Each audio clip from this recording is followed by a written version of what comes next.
Hello friends, आज हम बात करेंगे सार ऑफ पेनिसिलिन के बारे में। ये जो टॉपिक है वो medicinal chemistry semester 6 B pharm में आता है। ठीक है, तो जितने भी सारे उसकी प्लेलिस्ट बनी हुई है, आप प्लेलिस्ट में जाके सारे सार देख सकते हो। और सिंथेसिस की भी प्लेलिस्ट बनी हुई है, तो आप सिंथेसिस भी देख सकते हैं। ठीक है, और जो प्लेलिस्ट की लिंक है मैं वो वीडियो की डिस्क्रिप्शन में आपको दे दूंगी। तो चलिए आज शुरू करते हैं। सार ऑफ पेनिसिलिन में structure activity relationship of penicillin. ठीक है, तो यहाँ पे ये जो स्ट्रक्चर है वो पेनिसिलिन का जो कॉमन स्ट्रक्चर है। ठीक है, तो इस स्ट्रक्चर में मेन 3 चीजें आती है। एक जो है ये एसाइल अमीनो साइड चेन है, ये है बीटा लैक्टम रिंग, और ये है थाई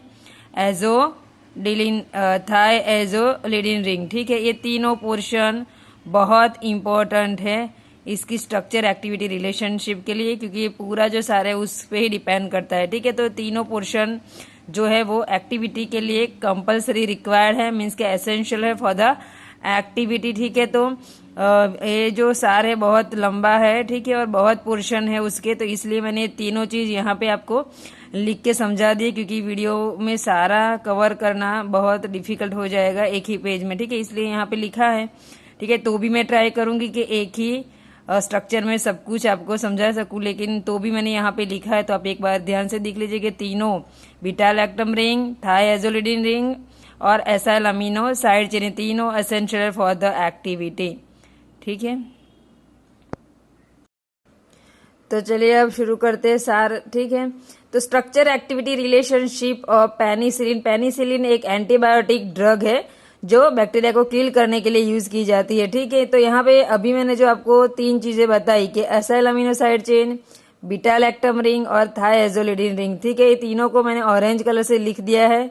ठीक है, तो आपको पहले सार शुरू कर लिखने से पहले आपको ये 3 चीजें लिख देनी है और लिखना है कि रिक्वायर्ड फॉर द एक्टिविटी, या तो आप ये भी लिख सकते हो कि एसेंशियल फॉर द एक्टिविटी। ठीक है, तो चलिए 1 बाय 1 हम सारी पोजीशन देख लेते हैं और एक इजी चीज में आपको दिखाती हूँ कि आपको स्ट्रक्चर में जो भी दिखता है, ठीक है, वो इसलिए होता है क्योंकि वो एक्टिविटी के लिए कंपलसरी रिक्वायर होता है। तो आपको एग्जाम में कुछ भी याद ना है तो आप ये तो लिख ही सकते हो कि एसेंशियल फॉर द एक्टिविटी या तो रिक्वायर्ड फॉर द एक्टिविटी। जैसे कि यहाँ पे आप ओ देख सकते हो, नाइट्रोजन देख सकते हो, मिथाइल ग्रुप देख सकते हो, सल्फर देख सकते हो। ठीक है, सब एक्टिविटी के लिए कंपलसरी रिक्वायर्ड है, means essential for the activity. तो ये तो आपको लिखना ही लिखना है। ठीक है, तो चलिए पहले शुरू करते हैं यहाँ थाइएजोलिडिन रिंग के साथ। ठीक है, तो यहाँ पे जो सल्फर ग्रुप लगा है, ठीक है, वो सल्फर का अगर ऑक्सीडेशन होता है सल्फोन या तो सल्फोक्साइड में, ठीक है, तो एक्टिविटी डिक्रीज हो जाएगी। ठीक है, तो यहाँ पे सल्फर का सल्फर ही होना चाहिए अगर हमको एक्टिविटी मैक्सिमम चाहिए। तो अगर हम सल्फर को रिप्लेस करके वहां पे ऑक्सीजन या तो कार्बन लगाते हैं तो वो अनएक्सेप्टेबल होगा। ठीक है, तो यहाँ पे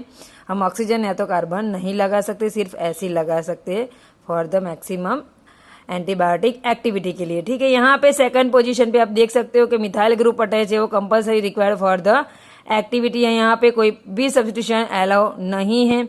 अगर हम यहाँ पे कोई भी चेंज करते हैं तो एक्टिविटी डिक्रीज हो जाएगी। ठीक है, अब बात करते हैं थर्ड पोजीशन की, जहाँ पे कार्बोक्सिलिक ग्रुप लगा है, वो एसेंशियल फॉर द एक्टिविटी। ठीक है, उसके बाद यहाँ पे फोर्थ पोजीशन पे आप देख सकते हो नाइट्रोजन है, वो भी रिक्वायर्ड है फॉर द एक्टिविटी। ठीक है, फिफ्थ पोजीशन पे आप हाइड्रोजन देख सकते हो, तो यहाँ पे सिर्फ हाइड्रोजन ही रहेगा, कोई भी सब्स्टिट्यूशन नहीं होगा। ठीक है, फिफ्थ पोजीशन पे कोई भी सब्स्टिट्यूशन नहीं होगा।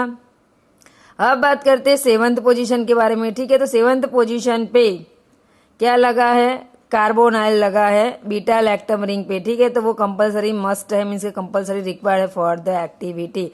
और एक सेंटेंस में यहाँ पे लिखना भूल गई थी, तो मैंने यहाँ पे लिख दिया, आप देख सकते हो कि 6th पोजीशन पे अगर हम मिथाइल ग्रुप का एडिशन करते हैं, ठीक है, तो यहाँ पे बीटा लैक्टम की जो स्टेबिलिटी होगी वो बढ़ जाएंगी। ठीक है, तो इतने पॉइंट लिखने हैं आपको पहले, उसके बाद आपको ये एसाइल अमीनो साइड चेन पे जाना है। तो एक और बार मैं आपको समझा देती हूँ।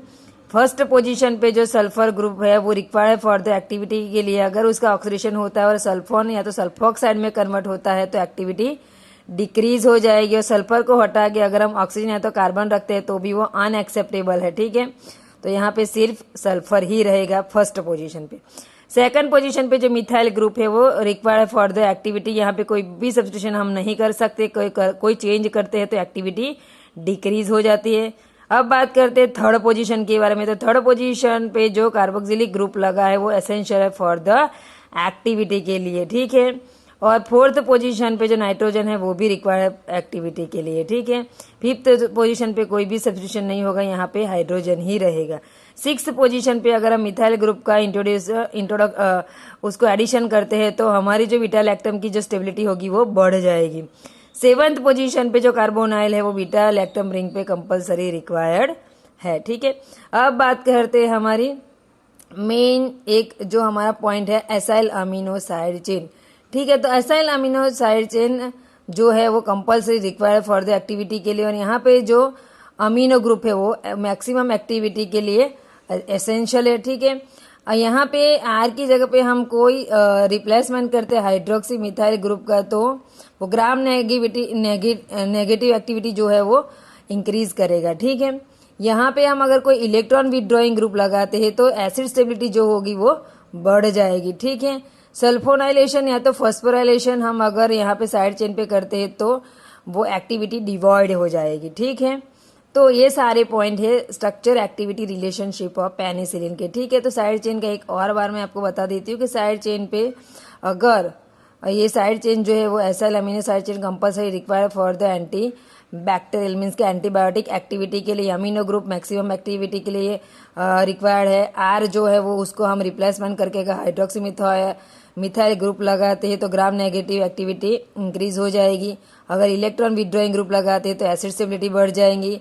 साइड चेन का सल्फोनाइलेशन या तो फॉस्फोराइलेशन करते हैं तो एक्टिविटी डिवॉइड हो जाएगी, ठीक है। तो ये सारे जो पॉइंट है वो structure activity relationship of penicillin के बारे में आप ध्यान से देख लीजिए, ठीक है। नोट्स होगी वो वीडियो के अंत में अटैच होगी, आप एक बार जरूर देखिए। वीडियो अच्छा लगे तो शेयर कीजिए, लाइक कीजिए और हमारे चैनल को सब्सक्राइब कीजिए।